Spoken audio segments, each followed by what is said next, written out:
I understand Singapore's situation, but actually, I think you Singaporeans, and I use you as a metaphor for many people in Southeast Asia, do feel rather profoundly comfortable with Americans, and actually many people feel rather uncomfortable with China, but it is you don't want to express it too loudly because you don't want to rock the boat. Fair enough.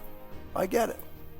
But I would love to hear you address what I think some would call China's hegemonic pretensions in Asia and the destabilizing effect of that throughout the entire region.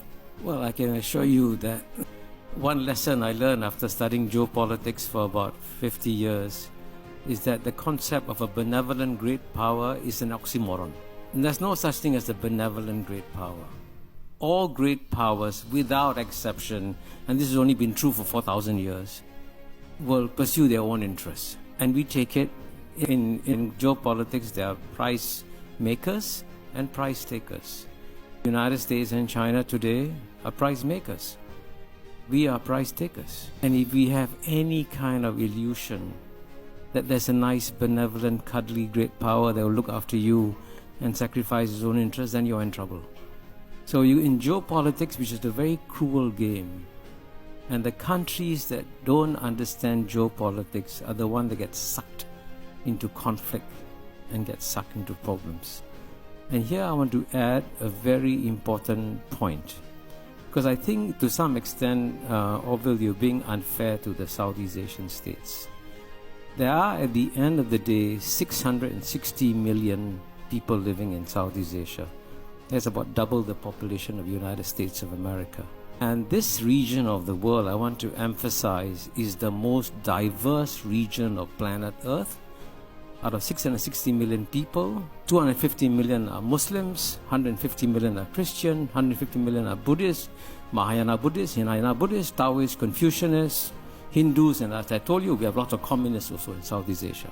If there was one region on planet Earth that should be destined for war and conflict, and the British describe it as the Balkans of Asia, that was Southeast Asia.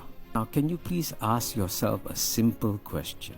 Why have there been no major wars in Southeast Asia since 79?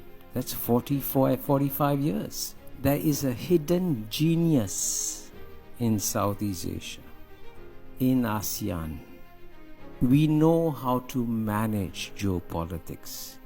We know how to adjust, adapt, be flexible. We know how to maintain good ties with the United States, and we do. When President Biden invites the 10 ASEAN leaders, they come, right? And when President Xi invites the 10 ASEAN leaders, they go. And when Prime Minister Albanese of Australia invites 10 ASEAN leaders, they go. So if you want to learn, if you want to enter a world in which different cultures and civilizations want to learn how to live in peace with each other and can live in peace with each other, come to ASEAN. Come to Southeast Asia. Please don't be condescending towards this region. This region has accomplished some remarkable things that the whole world can take lessons from. And lesson number one, learn from us how to avoid wars.